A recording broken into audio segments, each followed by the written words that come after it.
राधे कृष्णा प्रिय मित्रों, स्वागत है आपका अपने यूट्यूब चैनल पूजा आर की वॉइस में। आज हम आपके लिए लेकर आए हैं राधा अष्टमी की व्रत कथा। राधा अष्टमी का पर्व हर साल भाद्रपद माह के शुक्ल पक्ष की अष्टमी तिथि के दिन मनाया जाता है। इस बार राधा अष्टमी का पर्व 11 सितंबर आज यानी बुधवार के दिन है। इस बार राधा अष्टमी पर ग्रहों का बेहद ही दुर्लभ और मंगलकारी संयोग बन रहा है। इन शुभ योग में राधा रानी की पूजा अर्चना करने से साधक को कई गुना अधिक फल मिलने वाला है। राधा रानी के साथ साथ भगवान श्री कृष्ण की भी कृपा भक्तों पर होने वाली है।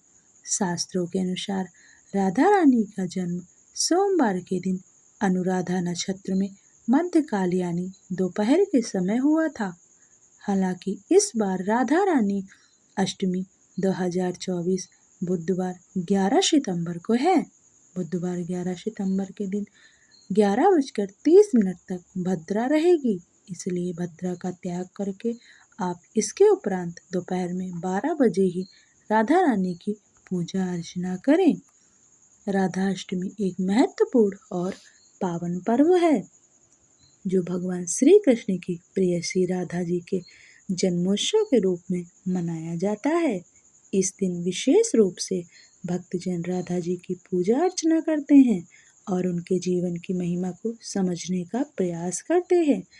इस व्रत के साथ जुड़ी एक बहुत ही दिलचस्प कथा है जो राधा रानी जी की दिव्यता और उनकी महिमा को दर्शाती है। माना जाता है कि इस दिन पूजा के दौरान व्रत कथा का पाठ करने से साधक का जीवन खुशियों से भर जाता है और किशोरी जी की विशेष कृपा प्राप्त होती है। इसलिए राधा अष्टमी के दिन व्रत कथा का पाठ करना बिल्कुल भी न भूलें। प्राचीन काल की बात है जब धरती पर राक्षसों का अत्याचार बढ़ गया था और धार्मिकता का पतन हो रहा था। इस समय भगवान श्री कृष्ण ने अवतार लिया था, लेकिन उनके साथ ही राधा जी की उपस्थिति भी आवश्यक थी, जो उनके प्रेम और भक्ति का आदर्श उदाहरण थी। राधा जी का जन्म यदुवंश में हुआ था। उनकी माता पिता राजा वृषभानु और रानी कीर्ति बहुत ही धर्मपरायण और धार्मिक व्यक्तित्व के मालिक थे। राधा जी के जन्म के समय एक अद्वितीय चमत्कार हुआ था। जैसे ही राधा जी ने जन्म लिया, उनके आसपास एक दिव्य प्रकाश फैल गया। इस दिव्य प्रकाश ने धरती को राक्षसों और पापों से मुक्त करने का संकेत दिया। राधा जी की महिमा का वर्णन करने के लिए बहुत सी कहानियाँ और कथाएं प्रचलित हैं।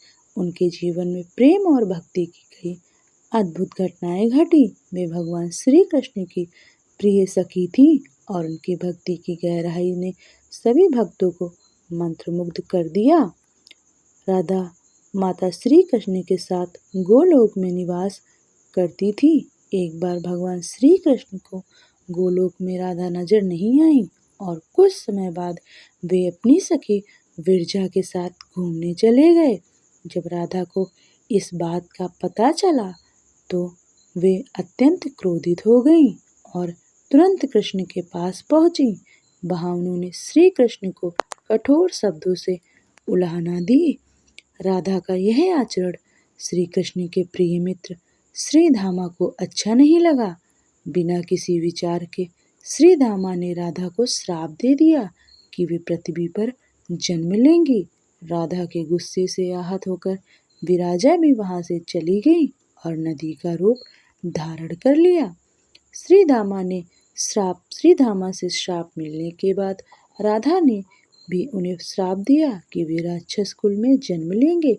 इसी श्राप के परिणाम स्वरूप श्री धामा का जन्म शंखचूड़ दानव के रूप में हुआ, जो आगे चलकर भगवान विष्णु का महान भक्त बना। दूसरी ओर राधा जी ने पृथ्वी पर वृषभानु जी के घर पुत्री के रूप में अवतार लिया। राधा का जन्म वृषभानु जी के घर तो हुआ, लेकिन देवी कीर्ति के गर्भ से नहीं। जब राधा और श्री दामा ने एक दूसरे को श्राप दिया, तब भगवान श्री कृष्ण ने कहा था कि राधा को वृषभानु और देवी कीर्ति की पुत्री बनकर पृथ्वी पर रहना होगा। मनुष्य योनि में आपके विवाह का संबंध एक वैश्य से होगा जो मेरे ही अंश का अवतार होगा। इस प्रकार आप धरती पर भी मेरी ही संगिनी रहेंगी, लेकिन हमें पृथ्वी पर अलग होने का दुख सहन करना होगा। इसके बाद भगवान श्री कृष्ण ने श्री राधा से कहा कि आप मनुष्य योनि में जन्म लेने के लिए तैयारी करें। संसार के सामने वृषभानु जी की पत्नी गर्भवती हुई और जिस प्रकार एक शिशु का जन्म होता है, उसी प्रकार देवी कीर्ति का भी प्रसव हुआ। हालांकि वास्तव में राधा का जन्म उनके गर्भ से नहीं हुआ था। भगवान की माया से उनके गर्भ में वायु आ गई थी और उसी वायु से राधा का प्राकट्य हुआ। प्रसव के समय देवी कीर्ति को पीड़ा हो रही थी और उसी समय राधा के रूप में एक सुंदर कन्या का जन्म हुआ। राधा का अवतरण भाद्र मास के शुक्ल पक्ष की अष्टमी तिथि को हुआ और तभी से हर वर्ष इस दिन को राधा अष्टमी के रूप में मनाया जाता है। राधा अष्टमी के दिन एक विशेष पूजा की जाती है जिसमें भक्तजन राधा जी की महिमा का गान करते हैं। कथा के अनुसार राधा जी का जीवन पूर्णता और भक्ति का आदर्श उदाहरण है। एक बार जब श्री कृष्ण ने राधा जी से पूछा कि उनकी भक्ति का रहस्य क्या है, तो राधा जी ने उत्तर दिया कि उनकी भक्ति में केवल प्रेम और समर्पण है। राधा जी ने भगवान श्री कृष्ण को भक्ति का सबसे सुंदर और महान रूप दिखाया। उनकी भक्ति ने उन्हें अद्वितीय बना दिया और इसलिए राधाष्टमी का पर्व इस प्रेम और भक्ति की महिमा को मान्यता देने का अवसर है।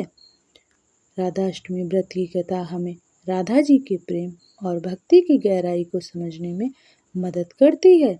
यह व्रत केवल एक धार्मिक पर्व नहीं है, बल्कि प्रेम और भक्ति का आदर्श उदाहरण है। राधा जी के जीवन की कथा हमें सिखाती है कि सच्ची भक्ति में केवल प्रेम और समर्पण ही होता है। राधा अष्टमी के इस पावन पर्व पर आप सभी को हार्दिक शुभकामनाएं। राधे कृष्णा।